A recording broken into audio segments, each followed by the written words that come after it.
So my name is David Carter. I'm the Executive Principal of the Cabinet Learning Federation, and I'm really pleased that you decided to do the National Professional Qualification for Senior Leaders with us through our teaching school. We think this is going to be a really exciting, relevant and positive course which will help you take your journey further on to become the kind of leader that you'd like to be. The movement into senior leadership team is one that people often think about, but until you've made it, is one that actually has some quite unpredictable hurdles to come to it.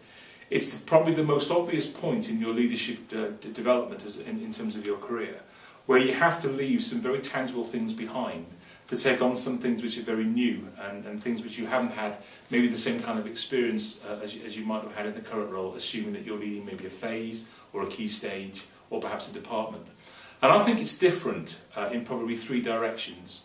If I say that the move is partly operational and strategic, that's not to imply that people working in middle leadership are not being strategic.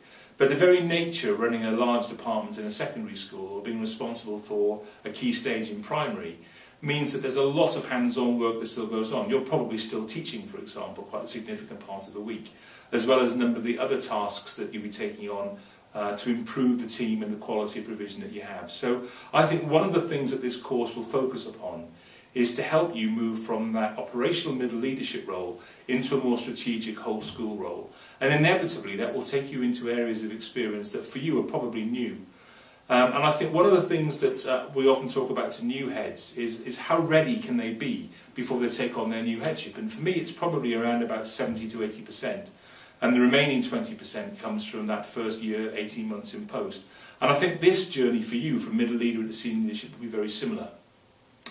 One of the responsibilities that you have as you become a senior leader is the way in which you not only develop yourself, but now the responsibility that you have to develop others.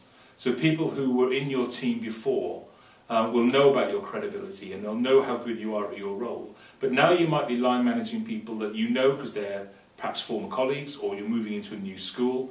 But let's say, for example, in secondary your background is in science, you might now be line managing the performing arts team.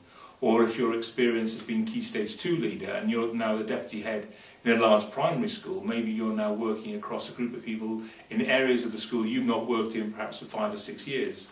So this need to be conscious of what you expect from other people and how you articulate that, I think, is really key. And the third change, I think, is that of accountability. So whilst on the one hand it might sound surprising to talk about that because clearly whatever role you're doing now you're accountable for, your accountability is much broader. The example that I use within the Cabinet Learning Federation is that when you're a newly qualified teacher, your sphere of influence is your classroom.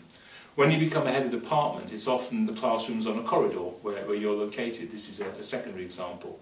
When you move into senior leadership, it's perhaps a building or a block within the school. And then when the head teacher appointment comes along, it's the whole school and its community. So the skills that you're already developing as a middle leader are entirely relevant and applicable to what you're going to be doing in your new role.